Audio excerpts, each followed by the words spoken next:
ukajitajirisha kwa uharamu, kisha ukaambia wanako kwamba biashara isife, mimi nimeifikisha hapa, nyinyi zidini kuipanua hii biashara, na biashara ya haramu kwa tumo la haramu, umekula haramu, umewalisha wana haramu, na kisha waambiana wana walisheni wajukuu na vitukuu na wote wale haramu. Babu humaliza mwisho wa maisha yake kumfundisha mtoto na mjukuu namna ambavyo kwamba watakavyoendeleza uganga, kisha na kumuhusia kwamba na wewe nao ukiondoka hakikisha mwingine amerithi na mwingine amerithi, wirathi wetu huu usipotee. Ni hatari mwanadamu afe ilhali si Muislamu, na ni hatari pia mwanadamu afe na andoke duniani awe Muislamu kwa Uislamu jina. Kwa leo tutazungumzia kwa kadri tutakavyofikiwa na Allah tabaraka wa taala kwa unwani ya khutba ikisema asbabu husnil khatimati wa alamatuha, sababu za mtu kupata mwisho mwema na alama za mwisho. Mambo gani ukiwa nayo huwa ni sababu ya sisi kupata mwisho, na utajuaje kwa kipimo gani kwamba fulani kapata mwisho? Juu ya yote,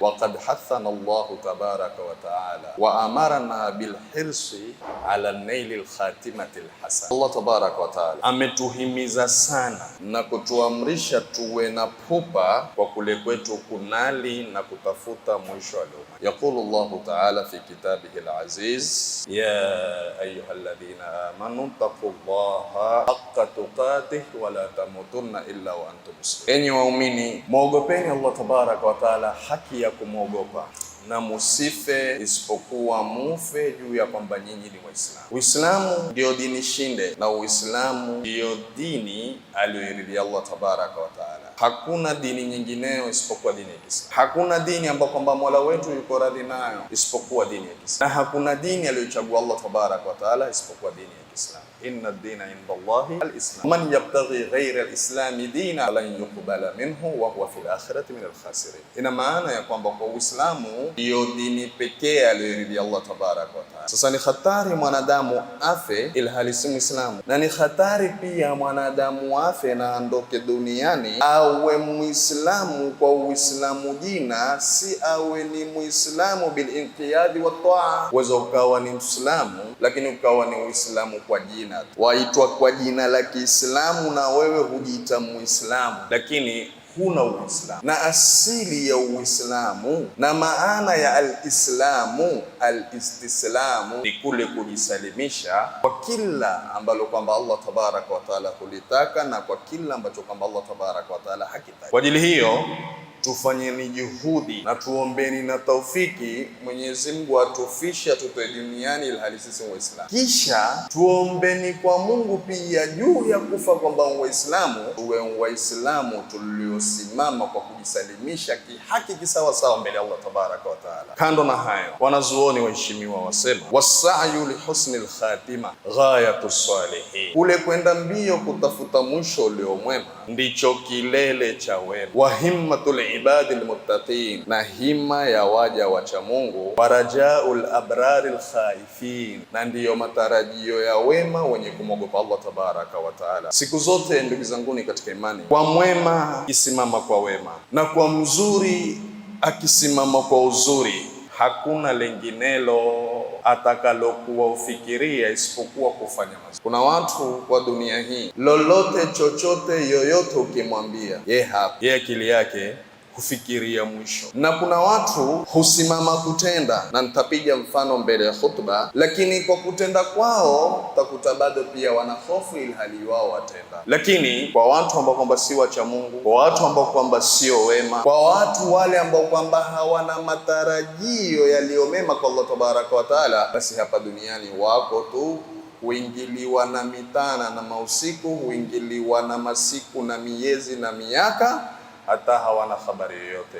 Lakini wema waliotangulia, watu walikuwa wakifikiria mwisho mwema na walikuwa wakihusia watu kuhusu mwisho mwema. Angalia Allah tabaraka wa taala asema katika suratu Al-Baqara aya 132, wa waswa biha Ibrahimu banihi wa Yaqub, Mtume Ibrahim na Mtume Yaqub walitoa wasia kuwapatia watoto wao kwa kunena, ya baniya inna Allah astafa lakumuddin fala tamutunna illa wa antum muslimun. Enyi watoto wetu, enyi vijana wetu, hakika Allah tabaraka wa taala amewachagulieni nyinyi dini dini, basi musife isipokuwa nyinyi ni Waislamu. Angalia hapa, walisimama mitume kukubali Uislamu, walisimama mitume kujisalimisha kwa Mola wao, kisha wakatoana nyasia na nasaha juu ya kujisalimisha kwao, wakawaambia wana watoto wao kwa msimamo wa kushika dini ya Kiislamu na kwa msimamo wa sisi kujisalimisha kwa Mola wetu kwa vile anavyotaka yeye,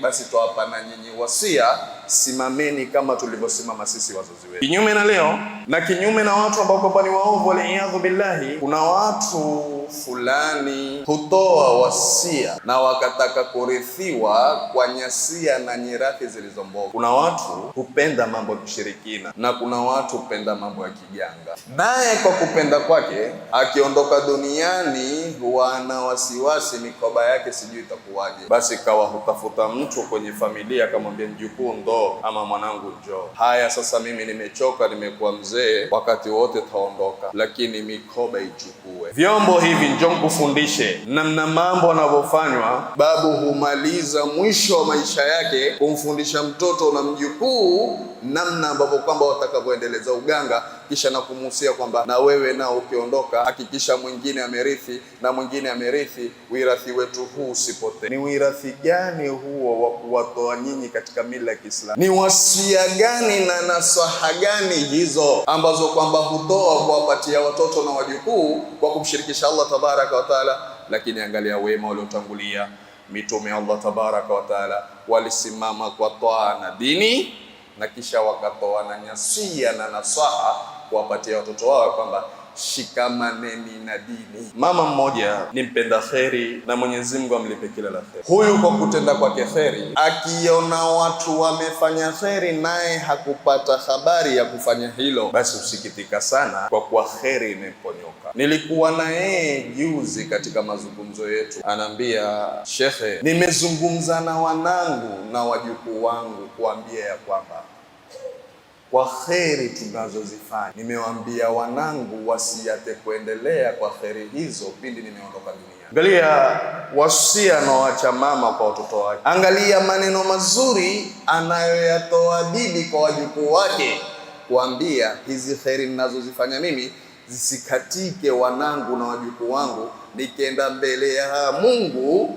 muendelee kwa mambo kama hayo. Sasa hizo ndizo nyasia, lakini sizo nyasia kwa mfano tuliopiga, wala sizo nyasia za biashara za haramu ukajitajirisha kwa uharamu, kisha ukaambia wanako kwamba biashara isife, mimi nimeifikisha hapa, nyinyi zidini kuipanua hii biashara. Na biashara ya haramu kwa tumo la haramu, umekula haramu, umewalisha wana haramu, na kisha uambiana wana walisheni wajukuu na vitukuu na wote wale haramu. Ni wasia wa utoa, badala ya kuambia wanako na wajukuu ya kwamba mimi nilipata tumo la haramu, basi nikifa kwangu msiendelee na biashara kama hiyo. Lakini wapi? Lakini wema waliotangulia mitume ya Allah tabaraka wa taala, mifano ni hiyo tulioiona katika Qur'ani. Bali sitoshe, katika suratu Ali Imran aya 193 wema waliotangulia ilikuwa wakiomba dua kwa kunena watawafana ma'al abrar,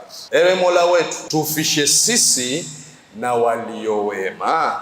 Bali sitoshe, katika suratul Al-A'raf aya 126 ilikuwa wakiomba dua kwa kunena watawafana muslimin, na tufishe sisi ilhali ya kuwa sisi Waislamu. Sasa huu mwisho mwema watu walikuwa wakiuomba saa zote, watu wakiuomba, na kuna mfano nimewahi kuwapigia, si yule baba aliyokuwa akiomba mwisho mwema akinena Allahumma inni as'aluka al-mitata al-hasana. Mara nyingi nimewapigia mfano huu na leo umeingiana kwa khutba yetu ya leo. Allahumma inni as'aluka al-mitata al-hasana, Mola wangu na kuomba unifishe kifo ambacho kwamba ni kizuri. Mwanake akamuuliza ya abata ma hiya al-mitatul hasana, ni kipi hicho kifo chema unachokiomba? Akasema an yatawaffani rabbi wa ana sajidun, Mola wangu anifishe mimi, Mola wangu achukue roho yangu na mimi namsujudia. Vitabu hasema alikwenda kuswali swala magharibi, aliposujudu tu kumsujudia Mola wake, watu wakiinuka kitambo yeye ashakufa, aliomba dua. Na mbele ya safari tutaona miongoni mwa sababu za mtu kupata mwisho ambao kwamba ni mwema ni hili ambalo kwamba nishalisema, ni kule mtu kuomba dua, na mbele ya safari tutaliona. Lakini ilikuwa saa zote mtu akiomba nipe mwisho mwema, nipe mwisho mwema, na Allah tabaraka wa taala akamjalia miongoni mwa wema. Na sisi Mwenyezi Mungu atujalie miongoni mwa wema, tutoke duniani kwa wema, ili Mola wetu atulipe mema. Innahu waliyu dhalika wal qadiru alayhi. La kwanza kabisa, ndugu zangu katika imani, sababu ya mtu kupata mwisho ulio mwema, al-ikhlas, ni kuwa na ikhlasi katika. Hakuna kitu kama ikhlas. Ikhlas ndio ufunguo wa kila khairi. Qala Ibn Rajab, sema Ibn Rajab, an-niyatu sadiqa, nia ya kweli na nia iliyo ya kweli, aslu kulli khairi, ndio asili ya kila jambo la khairi. Faman sahhat niyatuhu, yoyote ambaye kwamba nia yake itakuwa nzuri safi, istiqamat khatimatuhu, mwisho wake utakuwa mzuri, mwisho wake utasimama vizuri. Kuwa na nia njema. Si kuna hadithi yasema, man sa'ala Allah shahadata bisidqi ballaghahu Allah manazila shuhadai wa in mata ala firashihi, yoyote atakayemwomba Allah tabaraka wa taala Mwenyezi Mungu amjalie yeye kuwa miongoni mwa mashahidi, Mwenyezi Mungu atampandisha daraja hata kama amekufa kitandani, lakini atamfikisha daraja mashahidi kwa kule kwake kusimama kuomba na nia yake kuwa safi. Utakafe shahidi, basi Mwenyezi Mungu atamfikisha daraja hiyo hata kama amekufa kwenye kitanda. Lakini kwa sababu gani? Nia yake na ikhlasi yake ilikuwa ni ikhlasan lillahi, ilikuwa kila analolifanya na kila kiliomba hilo uliomba kwa ajili ya Allah tabaraka wa taala, Mwenyezi Mungu akamfisha kwa wema, Mwenyezi Mungu akampandisha daraja ya mashahidi hata kama amekufa kitandani. Moja. Mbili, wanazoona sema sababu za kupata mwisho mwema, almudawamatu ala taa, ni mtu kudumu kwenye taa ya kumtii Allah tabaraka wa taala. Maneno mazuri, maneno mashuhuri yanaonena, man aasha ala shay'in mata alayhi wa man mata ala shay'in bu'itha, yoyote yule mtu ambaye kwamba atakuwa aishi kwenye jambo fulani, basi Mwenyezi Mungu atamfisha vile, na vile utakavyokufa ndivyo utakavyofufuliwa. Yub'athu kullu ala ma mata alayhi, Mtume asema kila mmoja atafufuliwa vile alivyokufa. Ina maana ikiwa saa zote ni mwenye kudumu katika taa ya Allah tabaraka wa taala, kwa taufiki ya Allah tabaraka wa taala atakutoa duniani na huku unaendelea kumfanyia taa. La tatu, wanazuoni wasema at-taubatu wal khawfu min su'il khatima, ni kutaka toba na istighfar kwa Allah tabaraka wa taala, kisha uwe na hofu na mwisho ulio mwovu. Una wasiwasi. Kuna watu ndugu zangu katika imani, kama nilivyoambia mwanzo wa hutuba, kuna watu wamesimama kwa wema, lakini kisha ufikiria hawajui mwisho itakuwa. Ile aya inayosema walladhina yu'tuna ma atau wa qulubuhum wajlatun annahum ila rabbihim raji'un. Aya hii Aisha radhiallahu anha alimuuliza Mtume Muhammad sallallahu alaihi wasallam, ya Rasulullah, ahuwa alladhi yazni wa yasriku wa yashrabu al-khamra? Hii aya ya kusudia ni yule mwenye kuzini, ni yule mwenye kuiba na yule mwenye kunywa pombe? Mtume Muhammad sallallahu alaihi wasallam akamwambia, la ya binta Abi Bakari, wa fi riwaya la ya binta Siddiq, walakin rajulun yusalli wa yasumu wa yatasaddaqu wa huwa yakhafu an la yutaqabbala minhu. Sema hii aya ya kusudia mtu amesimama kwa wema, mtu swali, mtu funga, mtu toa sadaka, lakini kisha ana hofu, hajui Mola wake atamkubalia au Mola wake hamkubalii, kwa kuwa na jambo akilini ya kwamba